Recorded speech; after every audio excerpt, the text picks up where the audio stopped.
Trying to cut off Bakhmut, the Russians are shelling all the roads leading to the city. Now, the road from Konstantinivka to Bakhmut is daily under fire from Russian invaders, and in general, it is difficult to enter the city. The fires are already visible on the horizon.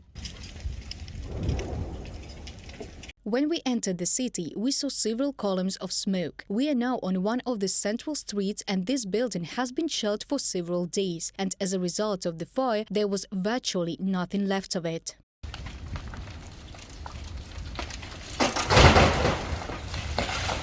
The shelling has been going on since 7 a.m. And for the whole day? It was nothing like this before. Why do you still have this patience? Why did you decide to stay in the city? Because I grew up here and I will die here.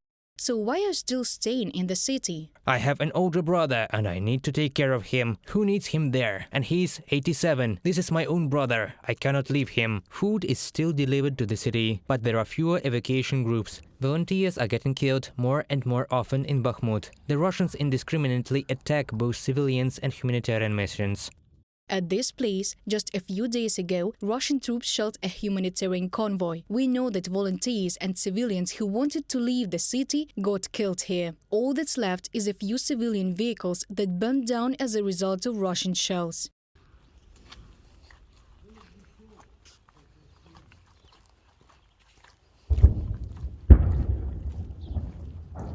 Ukrainian servicemen say that the enemy is shelling the city around the clock. The Russians do not choose where to strike. Their strategy of scorched earth does not change. Despite this, the Ukrainian troops did not abandon the city.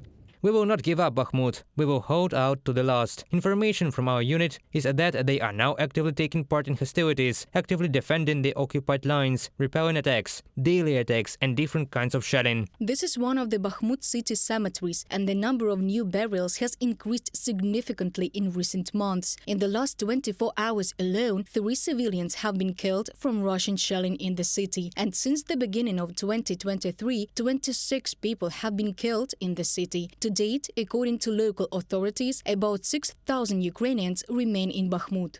Dozens of times a day, the Russians open fire on Bakhmut. The city's infrastructure is 100% damaged. Reported by Pavel Stelmach, Diana Kolesnik, Olena Hramova, UATV News.